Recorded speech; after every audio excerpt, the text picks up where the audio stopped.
एक ओंकार सतनाम करता पुरख निर्भव निर्वैर अकाल मूरत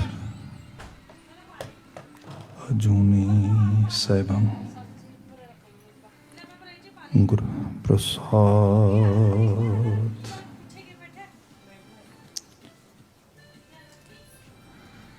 तेरे कवन कवन गुण कह कहे गावा, तू साहिब गुणी निधाना। तुम्हारी महिमा वर्णना साको, तू ठाकुर ऊंच भगवाना। तुम्हारी महिमा वर्णना साको, तू ठाकुर ऊंच भगवाना। सतनाम वाहे गुरु साहिब जियो, सूही महला पंजवा। कर कृपा मेरे प्रीतम स्वामी, नेत्र देखें दर्श तेरा राम। कर कृपा मेरे प्रीतम स्वामी, नेत्र देखें दर्श तेरा राम। करोड़ हस्त तेरी टहल कमावें, चरण चलें प्रभ मार्ग राम। भव सागर नाव हर सेवा, जो चढ़े तिस तारग राम। भव जल तरया हर हर सिमरया, सगल मनोरथ पूरे।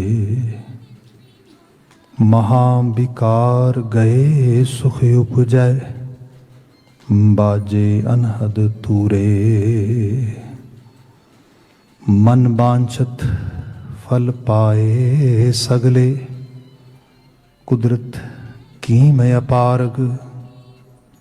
कहो नानक प्रभ कृपा की जय, मन सदा चलै तेरे मार्ग।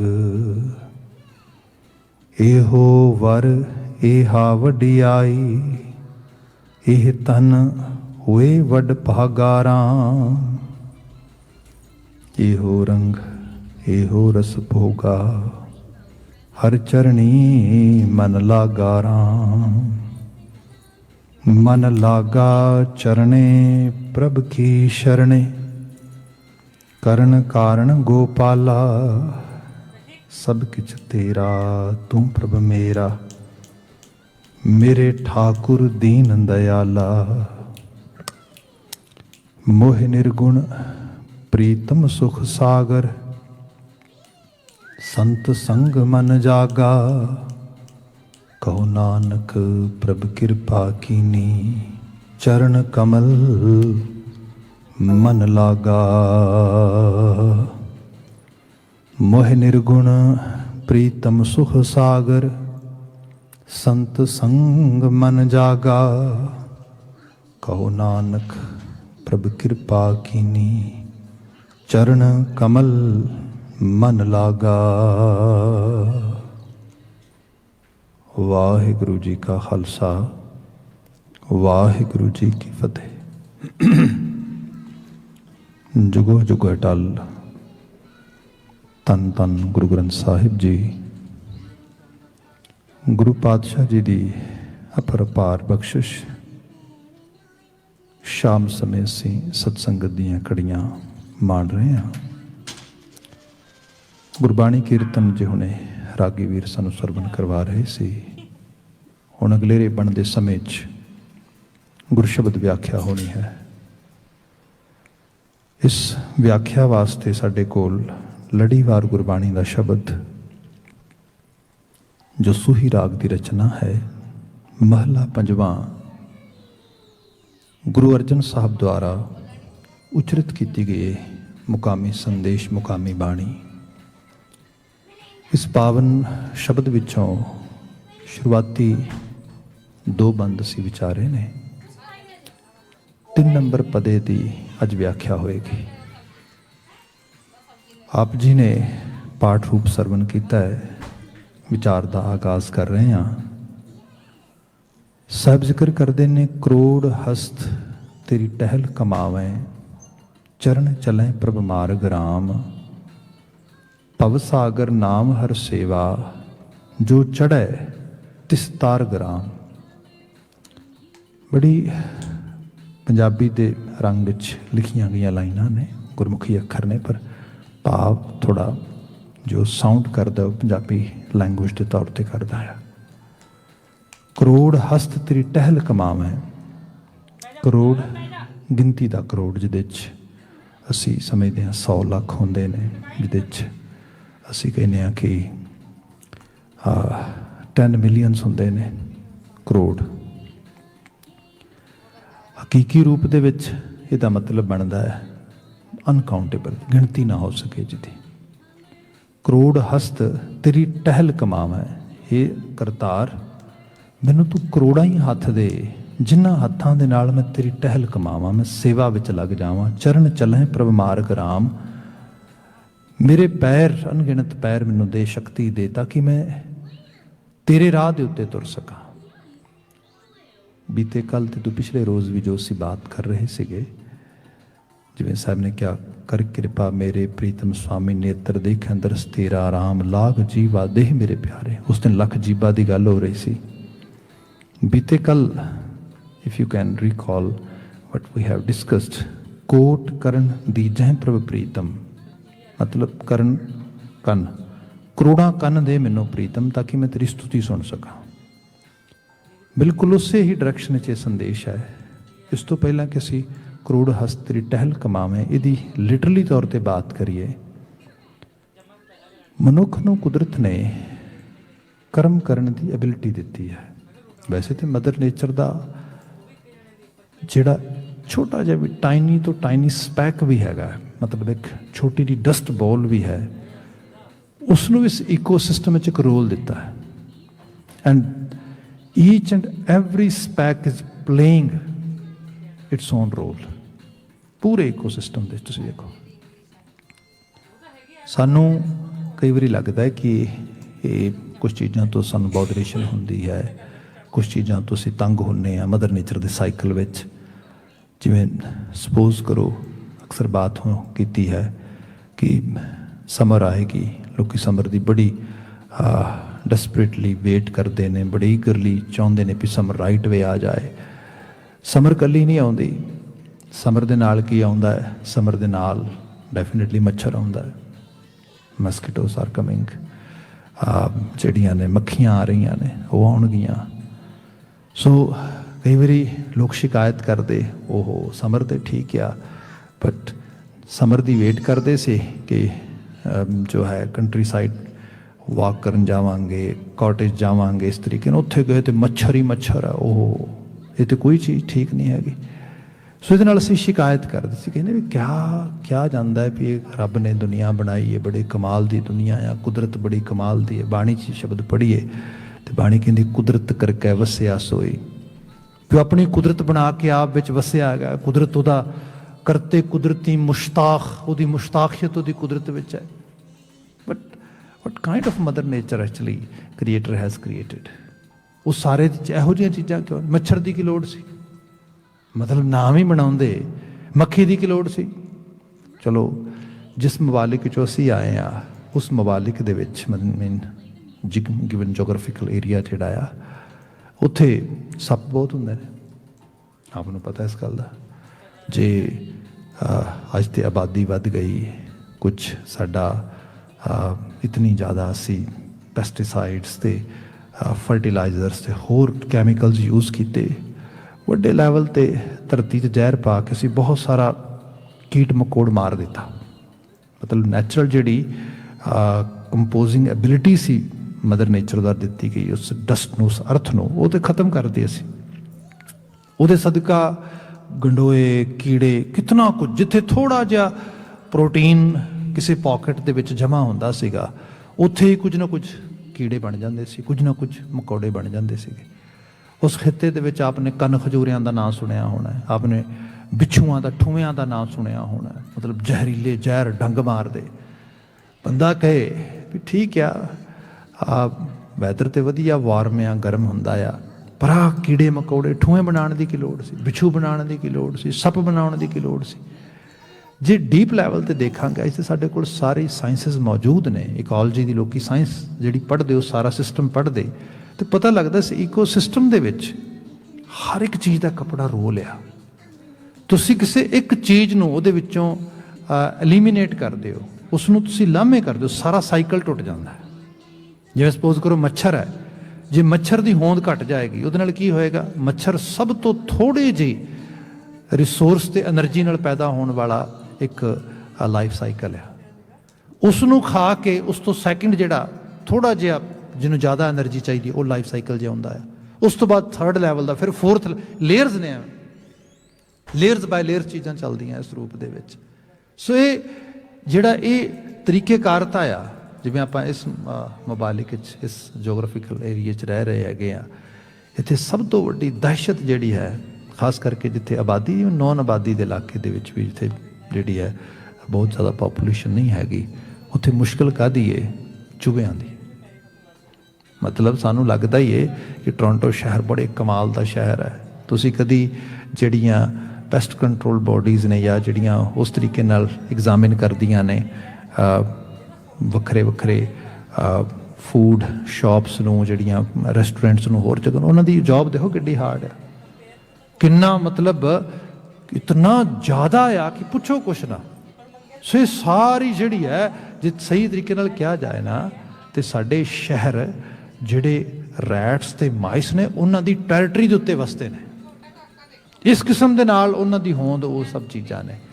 ਤੇ ਜਿੱਥੇ ਇੰਨਾ ਇੰਤਜ਼ਾਮ ਹੈ, ਇਤਨਾ ਪੈਸਟ ਕੰਟਰੋਲ ਹੈ, ਇਤਨਾ ਸਭ ਕੁਝ, ਹਰ ਇੱਕ ਬਿਲਡਿੰਗ ਦੇ ਬਾਹਰ ਵੀ ਉਹਨਾਂ ਨੇ ਪਿੰਜਰੇ ਲਗਾਏ ਨੇ ਸਾਰੇ ਉਸ ਤਰੀਕੇ ਦੇ ਨਾਲ, ਤੇ ਜਿੱਥੇ ਸਾਰਾ ਕੁਝ ਨਹੀਂ ਹੋਏਗਾ ਉੱਥੇ ਕੀ ਹਾਲਤ ਹੋਏਗੀ। ਐਕਚੁਅਲ ਲੈਵਲ ਤੇ ਜਿਹੜਾ ਸੱਪ ਆ ਸਭ ਤੋਂ ਵੱਧ ਫਾਰਮਰ ਫਰੈਂਡਲੀ ਜਾਨਵਰ ਹੈ, ਫਸਲ ਦਾ ਕੋਈ ਨੁਕਸਾਨ ਨਹੀਂ ਕਰਦਾ। ਜਿਸ ਚੀਜ਼ ਤੋਂ ਇਹ ਫਸਲ ਨੂੰ ਬਚਾਉਂਦਾ ਹੈ ਉਹ ਹੈਗੇ ਨੇ ਚੂਹੇ, ਸਭ ਤੋਂ ਵੱਧ। ਇਹ ਤੇ ਰੀਸੈਂਟ ਲੋਕੀ ਦਵਾਈਆਂ ਪਾਉਣ ਲੱਗੇ ਚੂਹਿਆਂ ਨੂੰ ਜਾਂ ਹੋਰ ਇਹ ਸਭ ਚੀਜ਼ਾਂ, ਅਦਰਵਾਈਜ਼ ਸੱਪ ਹੀ ਕੰਟਰੋਲ ਕਰਦਾ ਸੀ ਸਾਰਿਆਂ ਨੂੰ।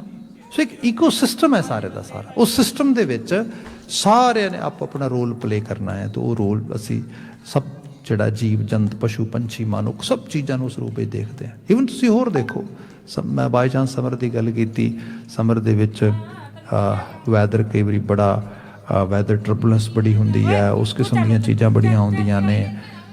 ਕੁਝ ਖਿੱਤਿਆਂ 'ਚ ਹੈਰੀਕੇਨਸ ਆਉਂਦੇ ਨੇ, ਕੁਝ ਟੋਰਨੈਡੋਜ਼ ਆਉਂਦੇ ਨੇ। ਸਾਡੇ ਇੱਥੇ ਵੀ ਗਲੋਬਲ ਵਾਰਮਿੰਗ ਕਰਕੇ ਰੀਸੈਂਟਲੀ ਪਿਛਲੇ 5-7 ਸਾਲਾਂ 'ਚ ਤੁਸੀਂ ਇਸ ਚੀਜ਼ ਦਾ ਬੜੀ ਨਿਊਜ਼ ਸੁਣਦੇ ਹੋ ਵੀ ਟੋਰਨੈਡੋ ਹਿੱਟ ਕਰ ਗਿਆ, ਇੱਥੇ ਕਰ ਗਿਆ, ਇਸ ਤਰੀਕੇ ਨਾਲ ਕਰ ਗਿਆ। ਹਾਂ, ਇਹਦੇ 'ਚ ਕੁਝ ਹਿਊਮਨ ਫਾਲਟ ਵੀ ਹੈਗਾ, ਉਹ ਵੀ ਰੋਲ ਪਲੇ ਹੋ ਰਿਹਾ। ਪਰ ਜੇ ਦੇਖਿਆ ਤਾਂ ਕਿ ਲੋਕਾਂ ਨੇ ਲੋੜ ਕੀ ਹੈ ਏਡੇ ਏਡੇ ਤੂਫਾਨ ਆਉਣ ਦੀ। ਆਪ ਜੇ ਸਹੀ ਤਰੀਕੇ ਨਾਲ ਇਸ ਇਕੋਲੋਜੀ ਨੂੰ ਪੜ੍ਹੋਗੇ ਤਾਂ ਪਤਾ ਲੱਗਦਾ ਤੂਫਾਨ ਆਉਂਦਾ ਹੈ। ਅਹਿਸਾਸ ਕਰੋ ਨਾ, ਆਪਨੇ ਸਾਇੰਸ ਵਿੱਚ ਚੀਜ਼ ਜ਼ਰੂਰ ਫਾਰਮੂਲਾ ਪੜ੍ਹਿਆ ਹੋਣਾ ਕਿ ਤੁਸੀਂ ਇੱਕ ਵਾਈ ਆਵਰ ਸੀ ਔਰ ਓਸ਼ਨ ਬੋਡੀਜ਼ ਆਰ ਸੋ ਸਾਲਟੀ, ਉਹਨਾਂ 'ਚ ਲੂਣ ਕਿਉਂ ਇੰਨਾ ਜ਼ਿਆਦਾ। ਉਹਦੇ ਜਿਹੜਾ ਐਕਸਪੈਰੀਮੈਂਟ ਕਰਾਇਆ ਜਾਂਦਾ, ਉਹ ਕਹਿੰਦੇ ਨੇ ਕਿ ਡੱਬਾ ਪਾਣੀ ਦਾ ਲਵੋ ਅਤੇ ਉਹਦੇ ਵਿੱਚ ਪਾਣੀ ਭਰ ਕੇ ਥੋੜ੍ਹਾ ਜਿਹਾ ਵਿੱਚ ਨਮਕ ਪਾ ਦਿਓ, ਕੋਈ ਇੱਕ ਮਤਲਬ ਹਾਫ ਹੈਂਡਫੁੱਲ ਜਿਹੜਾ ਹੈਗਾ ਉਸ ਤਰੀਕੇ ਨਾਲ, ਅਤੇ ਉਸ ਤੋਂ ਬਾਅਦ ਪਾਣੀ ਨੂੰ ਉਬਾਲੋ। ਹੌਲੀ ਹੌਲੀ ਪਾਣੀ ਕੀ ਹੋਏਗਾ, ਸਾਰਾ ਮੋਇਸਚਰ ਬਣ ਕੇ ਉੱਡ ਜਾਏਗਾ ਉਸ ਤਰੀਕੇ ਦੇ ਨਾਲ, ਅਤੇ ਪਿੱਛੇ ਕੀ ਰਹਿ ਜਾਏਗਾ, ਲੂਣ ਰਹਿ ਜਾਏਗਾ ਇਕੱਲਾ। ਸੋ ਜਿਵੇਂ ਇਹ ਸਾਰਾ ਪੋਲਿਊਸ਼ਨ, ਸਾਲਟ, ਇਹ ਸਾਰਾ ਉਸ ਓਸ਼ਨ ਬੋਡੀ 'ਚ ਪੈਂਦਾ ਗਿਆ, ਅਤੇ ਉਹਦੇ ਨਾਲ ਉਹ ਸਾਰਾ ਲੂਣ ਉਹ 'ਚ ਇਕੱਠਾ ਹੁੰਦਾ ਗਿਆ। ਅਸੀਂ ਇਸ ਤਰ੍ਹਾਂ ਸੁਣਦੇ ਹਾਂ। ਪਰ ਆਪ ਦੇਖੋਗੇ ਜਦੋਂ ਮੀਂਹ ਪੈਂਦਾ ਆ, ਮਤਲਬ ਮੀਂਹ ਤਾਂ ਉਹਦਾ ਹੀ ਪਏਗਾ ਨਾ ਜਿਹੜਾ, ਅਤੇ ਭਾਪ ਉੱਡ ਕੇ ਗਈ ਸਾਰੇ ਦੀ ਸਾਰੀ, ਜਿਹੜਾ ਮੋਇਸਚਰ ਜਿਹੜਾ ਗਿਆ ਸੀਗਾ ਇੱਕ ਤਰ੍ਹਾਂ ਦੇ ਨਾਲ ਗੈਸ ਬਣ ਕੇ ਹਵਾ ਦੇ ਵਿੱਚ। ਪਰ ਜਦੋਂ ਮੀਂਹ ਪੈਂਦਾ ਆ, ਸਨੋਫਾਲ ਹੁੰਦਾ ਆ, ਉਸ ਨੂੰ ਤੁਸੀਂ ਟੈਸਟ ਕਰੋ ਲੈਬ ਦੇ ਟੈਸਟ ਟਿਊਬ ਦੇ ਵਿੱਚ, ਤੇ ਜਿੰਨਾ ਕੁ ਨਾਰਮਲ ਸੋਡੀਅਮ ਚਾਹੀਦਾ ਪਾਣੀ ਦੇ ਵਿੱਚ ਐਗਜ਼ੈਕਟਲੀ ਉਤਨਾ ਸੋਡੀਅਮ ਮਿਲ ਜਾਏਗਾ ਤੁਹਾਨੂੰ। ਕਮਾਲ ਹੋ ਗਈ, ਉਹ ਸੋਡੀਅਮ ਤੇ ਸਾਰਾ ਥੱਲੇ ਛੱਡ ਗਿਆ, ਉਹ ਜਿਹੜਾ ਪਾਣੀ ਉੱਤੇ ਗਿਆ ਸੀਗਾ ਤੇ ਉਹਦੇ ਚ ਉਹ ਸੋਡੀਅਮ ਕਿਵੇਂ ਰਲ ਗਿਆ, ਨਮਕ ਕਿੱਥੋਂ ਆ ਗਿਆ। ਸਾਇੰਟੀਫਿਕਲੀ ਪਤਾ ਲੱਗਾ ਐਕਚੁਅਲ ਲੈਵਲ ਤੇ ਹੁੰਦਾ ਕੀ ਹੈ, ਜਦੋਂ ਸਮੁੰਦਰ ਦੇ ਵਿੱਚ ਹਵਾਵਾਂ ਦੇ ਨਾਲ ਛੱਲਾਂ ਵੱਜਦੀਆਂ ਨੇ, ਤੂਫਾਨ ਉੱਠਦਾ ਇਸ ਤਰੀਕੇ ਦੇ ਨਾਲ, ਉਹਦੇ ਵਿੱਚ ਬੜੇ ਮਹੀਮ ਕਣ ਝੱਗ ਬਣ ਬਣ ਕੇ ਉੱਡਦੇ ਨੇ ਹਵਾ ਦੇ ਵਿੱਚ। ਜਿਹੜੇ ਉਹ ਝੱਗ ਬਣ ਬਣ ਕੇ ਮਹੀਮ ਕਣ ਉੱਡਦੇ ਨੇ ਉਹਨਾਂ 'ਚ ਲੂਣ ਉੱਡਦਾ, ਨਮਕ ਉੱਡਦਾ। ਉਹ ਨਮਕ ਹਵਾ ਚੱਕ ਕੇ ਜਿਹੜਾ ਮੋਇਸਚਰ ਉੱਤੇ ਉੱਡ ਰਿਹਾ, ਜਿਹਦੇ ਬੱਦਲ ਬਣਦੇ ਨੇ ਐਕਚੁਅਲ ਲੈਵਲ ਤੇ, ਉਹਦੇ ਵਿੱਚ ਮਿਕਸ ਕਰੀ ਜਾਂਦਾ। ਇਤਨਾ ਮਤਲਬ ਨੈਚੁਰਲ ਪ੍ਰੋਸੈਸ ਚੱਲਦਾ ਹੈ ਕਿ ਸਾਨੂੰ ਖੁਦ ਨੂੰ ਅਹਿਸਾਸ ਨਹੀਂ ਗਾ ਕੁਦਰਤ ਦਾ ਕਿਆ ਸਿਸਟਮ ਚੱਲ ਰਿਹਾ ਹੈ। ਉਹਦੇ 'ਚ ਸਭ ਚੀਜ਼ਾਂ ਮਿਕਸ ਹੋਈ ਜਾਂਦੀਆਂ।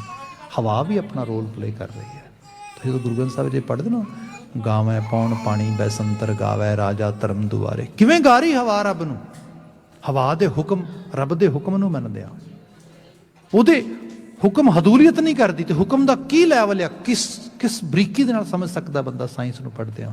ਮੈਂ ਤੇ ਬੱਚਿਆਂ ਨੂੰ ਕਈ ਵਾਰੀ ਕਹਿਣਾ, ਸਾਇੰਸ ਪੜ੍ਹੋ, ਬੜਾ ਡੀਪਲੀ ਪੜ੍ਹੋ, ਫਿਰ ਗੁਰਬਾਣੀ ਪੜ੍ਹੋ, then you get the idea what Baba Nanak is saying here।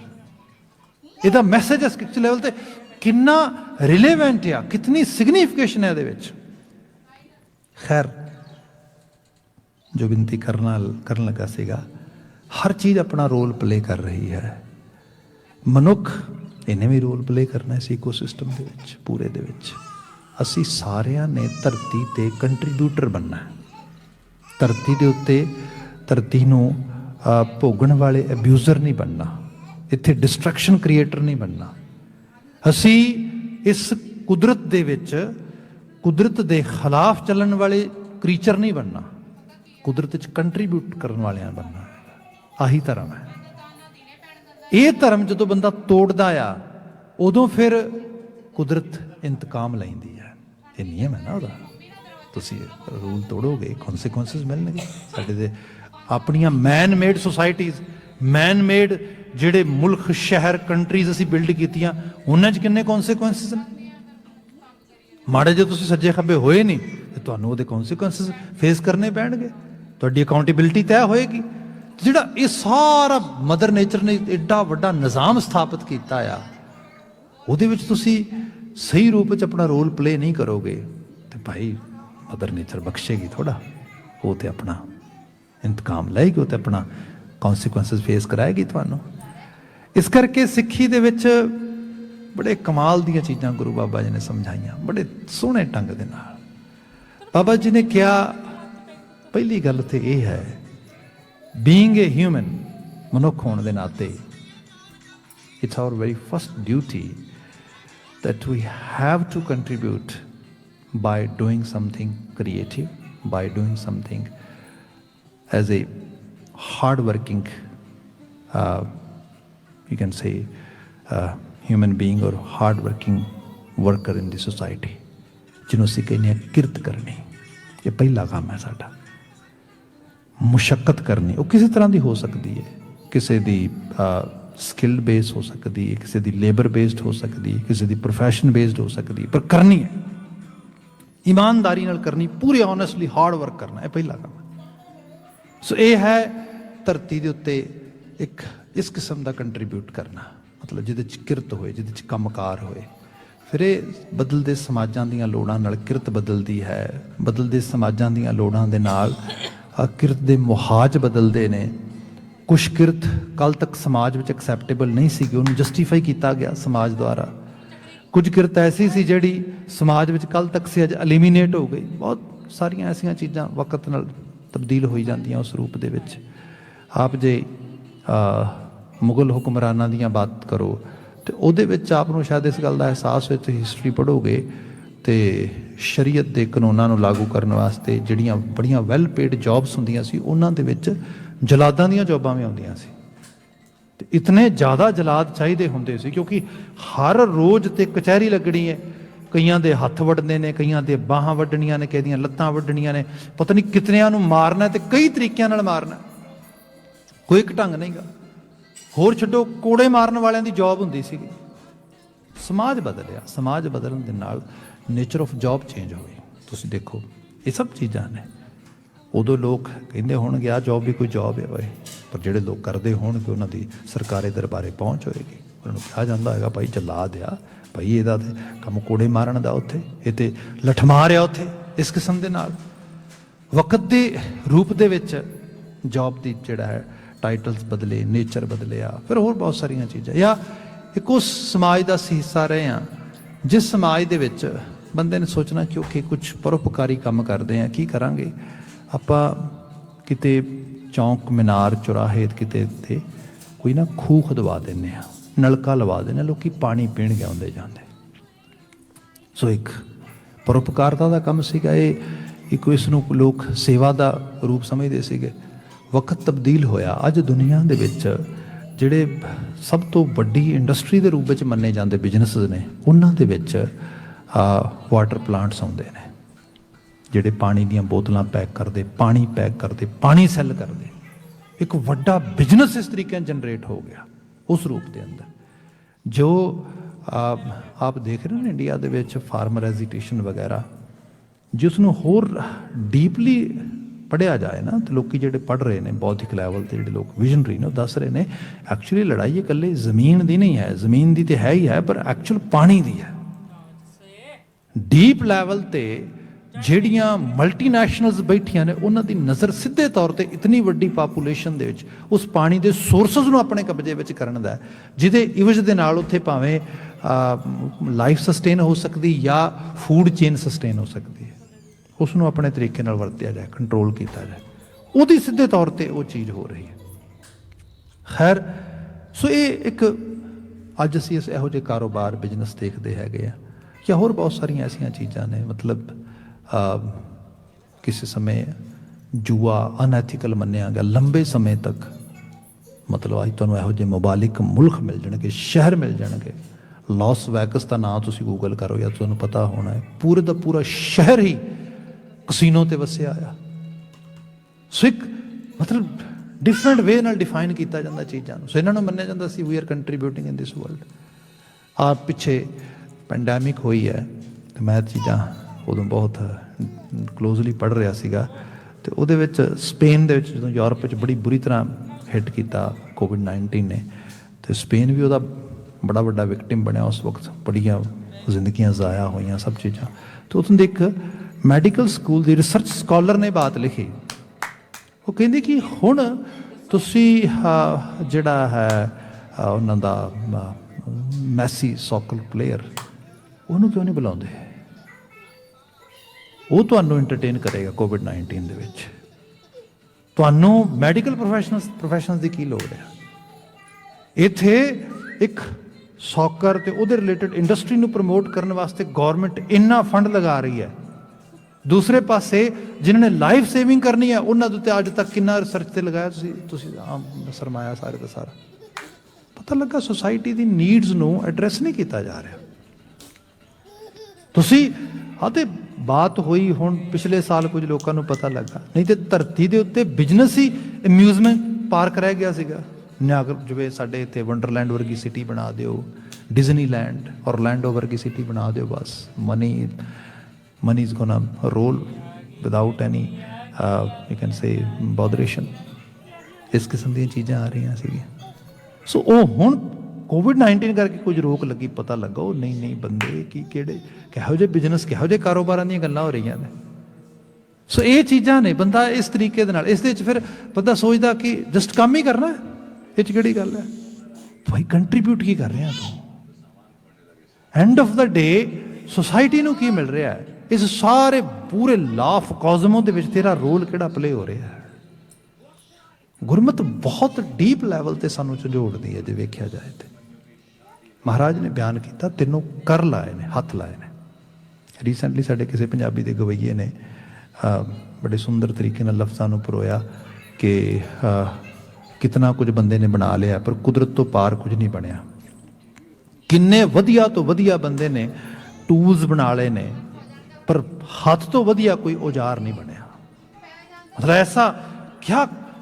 ਸਾਡੇ ਇੱਥੇ ਸਪੇਸ ਸਟੇਸ਼ਨ 'ਤੇ ਜਦੋਂ ਨਾਸਾ ਨੇ ਇੱਕ ਸਪੈਸ਼ਲ ਚੀਜ਼ ਕੈਨੇਡਾ ਕੋਲੋਂ ਬਣਵਾਈ ਸੀਗੀ ਤੇ ਜਿਹੜੀ ਬੜੀ ਯੂਜ਼ਫੁਲ ਸੀ, ਸਭ ਤੋਂ ਬੈਸਟ ਯੂਜ਼ਫੁਲ ਟੂਲ ਸੀਗਾ ਉਹਨਾਂ ਵਾਸਤੇ। ਉਹਦਾ ਨਾਮ ਪਤਾ ਕੀ ਰੱਖਿਆ ਸੀ? ਕੈਨੇਡੀਅਨ ਆਰਮ। ਮਤਲਬ ਕਿਆ ਹੱਥ ਬਾਂਹ, ਇਸ ਤੋਂ ਵਧੀਆ ਕੀ ਯੂਜ਼ ਹੋਏਗਾ? ਕਮਾਲ ਹੈ ਹੱਥ ਦਾ ਇਸਤੇਮਾਲ ਕਰਨਾ। ਪਰ ਹੱਥ ਦਾ ਇਸਤੇਮਾਲ ਕਰਨਾ ਵੀ ਬੰਦੇ ਨੂੰ ਆਏ। ਤੁਸੀਂ ਦੇਖੋ ਇੰਜੀਨੀਅਰਸ ਨੇ, ਆ ਇੰਜੀਨੀਅਰਸ ਦੀ ਕਰਾਮਾਤ ਆ, ਆਰਕੀਟੈਕਟ ਦੀ, ਇੰਜੀਨੀਅਰ ਦੀ। ਆ ਬਿਲਡਿੰਗਾਂ, ਆ ਕੈਮਰੇ, ਆ ਸਭ ਚੀਜ਼ਾਂ ਇੰਜੀਨੀਅਰਿੰਗ ਹੈ ਸਾਰੀ। ਜਿੰਨੀ ਇਨੋਵੇਟਿਵ ਦੁਨੀਆ ਅਸੀਂ ਦੇਖ ਰਹੇ ਹਾਂ ਇੰਜੀਨੀਅਰਿੰਗ ਵਿੱਚੋਂ ਆ ਰਹੀ। ਜਿਵੇਂ ਜਿਵੇਂ ਵੈਸਟ ਵਿੱਚ ਇਹਨਾਂ ਦੀ ਜੌਬ, ਇਹਨਾਂ ਦੀ ਸਭ ਚੀਜ਼ਾਂ ਵਧੀਆਂ, ਆਪ ਅਹਿਸਾਸ ਕਰੋਗੇ ਜਦੋਂ ਇੱਥੇ ਕੋਈ 4 ਈਅਰ ਇੰਜੀਨੀਅਰਿੰਗ ਕੰਪਲੀਟ ਕਰਦਾ, ਗ੍ਰੈਜੂਏਸ਼ਨ ਹੁੰਦੀ ਹੈ, ਤੁਹਾਨੂੰ ਪਤਾ ਕੀ ਦਿੱਤਾ ਜਾਂਦਾ ਹੈ? Engineering ring. ਤੁਹਾਨੂੰ ਕਿਹਾ ਜਾਂਦਾ ਤੂੰ ਸਭ ਤੋਂ ਛੋਟੀ ਉਂਗਲ ਇੱਥੇ ਥੱਲੇ ਵਾਲੀ 'ਚ ਇਸ ਉਂਗਲ 'ਚ ਪਾਉਣਾ। ਉਹਦਾ ਕਾਰਨ ਕੀ ਹੈ? ਉਹਦੇ ਪਿੱਛੇ ਕਾਰਨ ਐਥੀਕਲੀ ਉਸ ਨੂੰ ਕਿਸੇ ਚੀਜ਼ ਬਾਰੇ ਬਾਉਂਡ ਕਰਨਾ ਹੈ, ਉਹਨੂੰ ਇਸ ਬਾਬਤ ਕੰਪੈਲ ਕਰਨਾ ਹੈ। ਜਦੋਂ ਵੀ ਕੋਈ ਪੇਪਰ ਸਾਈਨ ਕਰਨ ਲੱਗੇਗਾ, ਇਹ ਜਿਹੜੀ ਖਾਸ ਕਰਕੇ ਇਹ ਰਿੰਗ ਪਈ ਹੋਏਗੀ ਟੇਬਲ ਤੇ, ਜਿਹੜੀ ਉਸੇ ਵਕਤ ਨੌਕ ਕਰੇਗੀ, ਆਵਾਜ਼ ਪੈਦਾ ਕਰੇਗੀ। ਤੈਨੂੰ ਪਤਾ ਲੱਗੇਗਾ ਤੂੰ ਓਥ ਲਈ ਹੈ, ਇੱਕ ਠੀਕ ਕਰ ਰਿਹਾ। ਇਹਨਾਂ ਹੱਥਾਂ ਦੇ ਨਾਲ ਬੇਈਮਾਨੀ ਨਾ ਹੋ ਜੇ, ਕਿਤੇ ਤੇਰੀ ਸਾਰੀ ਤਾਲੀਮ ਮਨੁੱਖਤਾ ਦੀ ਬੁਰਾਈ ਵਾਸਤੇ ਨਹੀਂ, ਚੰਗਿਆਈ ਵਾਸਤੇ ਲੱਗੇ। ਹੁਣ ਇਹ ਤਾਂ 100-125 ਘੱਟ ਸਮੇਂ ਦੀ ਬਾਤ ਆ। ਥੋੜਾ ਹੋਰ ਤੁਸੀਂ ਆ ਜਾਓ, ਇਸ ਉਂਗਲ ਤੋਂ ਥੋੜਾ ਹੱਥ ਤੇ ਆ ਜਾਓ। ਆ ਕੜਾ ਪਾਇਆ ਦੇਖੋ ਤੁਸੀਂ, ਗੁਰੂ ਬਾਬਾ ਜੀ ਨੇ ਐਵੇਂ ਨਹੀਂ ਪਵਾਇਆ। ਇਹਦੇ ਪਿੱਛੇ ਇੱਕ ਪੂਰਾ ਦਾ ਪੂਰਾ ਇੱਕ ਰੀਜ਼ਨ ਆ, ਹੱਥ ਆ। ਹੱਥ ਦੇ ਨਾਲ ਹੀ ਸਭ ਕੁਝ ਹੋਣਾ। ਬੰਦਾ ਇਸ ਹੱਥ ਨੂੰ ਦੇਖੇ ਇਸਤੇਮਾਲ ਕਿੱਥੇ ਕਰਨਾ ਹੈ। ਇਹਨਾਂ ਹੱਥਾਂ ਦੇ ਨਾਲ ਹੀ ਬੰਦਾ ਅਮਲ ਕਰਦਾ ਹੈ, ਕਰਮ ਕਰਦਾ ਹੈ, ਧਰਤੀ ਤੇ ਕੁਝ ਕੰਟਰੀਬਿਊਟ ਕਰਦਾ ਹੈ। ਪਰ ਹਾਂ, ਇਹ ਕੰਟਰੀਬਿਊਟ ਭਲੇ ਵਾਸਤੇ ਕਿ ਬੁਰੇ ਵਾਸਤੇ ਹੈ? ਆਪਨੇ ਦੇਖਿਆ ਹੋਏਗਾ ਸਮਾਜ ਵਿੱਚ ਲੋਕ ਕੰਮ ਇਹੋ ਜਿਹੇ ਕਰਦੇ ਜਿਹਦੇ ਨਾਲ ਸੋਸਾਇਟੀ ਬਰਬਾਦ ਹੋ ਰਹੀ ਹੈ। ਪਰ ਹਾਂ, ਕੁਝ ਸਮੇਂ ਲਈ ਇਹਨਾਂ ਹੱਥਾਂ ਦੇ ਨਾਲ ਥੋੜ੍ਹਾ ਬਹੁਤਾ ਕੁਝ ਵਲੰਟੀਅਰ ਵਰਕ ਕਰ ਲੈਂਦੇ, ਸੇਵਾ ਕਹਿ ਲਓ। ਪਰ ਸੇਵਾ ਤੇ ਸਮੁੱਚਾ ਜੀਵਨ ਆ। ਗੁਰੂ ਮਹਾਰਾਜ ਨੇ ਬਿਆਨ ਕੀਤਾ, ਉਹ ਬੰਦੇ ਇਸ ਧਰਤੀ ਤੇ ਨਾ ਹੱਥਾਂ ਨਾਲ ਕੋਈ ਸਹੀ ਚੀਜ਼ ਕੰਟਰੀਬਿਊਟ ਕਰੀ, ਗਲਤ ਨਾ ਕਰੇ। ਮਹਾਰਾਜ ਜੀ ਦਾ ਪਾਵਨ ਬਚਨ ਸਾਹਿਬ ਕਹਿੰਦੇ, ਕਰੋੜ ਹਸਤ ਤੇਰੀ ਟਹਿਲ ਕਮਾਵਾਂ। ਮੇਰੇ ਕੋਲ ਇੰਨੀ એનર્ਜੀ ਮਿਲ ਜੇ, ਮੈਨੂੰ ਕਰੋੜਾਂ ਹੀ ਹੱਥ ਮਿਲ ਜਾਣ। ਕਰੋੜਾਂ ਹੱਥ ਕਿਸੇ ਨੂੰ ਲੱਗਦੇ ਨਹੀਂ ਗੇ। ਹੱਥ ਤੇ 2 ਹੀ ਹੁੰਦੇ ਨੇ, 2 ਤੋਂ ਵੱਧ ਨਹੀਂ। ਵੈਸੇ ਭਾਰਤੀ ਖਿੱਤੇ ਦੇ ਵਿੱਚ ਇਸ ਚੀਜ਼ ਨੂੰ ਜਦੋਂ ਸ਼ਕਤੀਆਂ ਨੂੰ ਮੂਰਤੀਮਾਨ ਕੀਤਾ, ਮਤਲਬ ਦੇਵਤਿਆਂ ਦੀ ਕਲਪਨਾ ਕਰਕੇ ਦੇਵਤੇ ਬਣਾਏ ਗਏ, ਦੇਵੀ ਦੇਵਤਿਆਂ ਨੂੰ ਬਣਾਇਆ ਮੂਰਤਾਂ ਦੇ ਰੂਪ ਦੇ ਵਿੱਚ, ਤੇ ਉਹਨਾਂ ਨੂੰ ਫਿਰ ਕਈ ਬਾਹਾਂ ਲਾ ਦਿੱਤੀਆਂ। ਇਹਦਾ ਮਤਲਬ ਕੀ ਹੈ? ਵੀ ਸਾਡੇ ਨਾਲੋਂ ਇਹਨਾਂ 'ਚ ਸ਼ਕਤੀ ਜ਼ਿਆਦਾ ਆ, ਇਹਨਾਂ ਦੀਆਂ ਬਾਹਾਂ, ਇਹਨਾਂ ਦੀ ਐਬਿਲਿਟੀ ਜ਼ਿਆਦਾ, ਸਮਰੱਥਾ ਜ਼ਿਆਦਾ।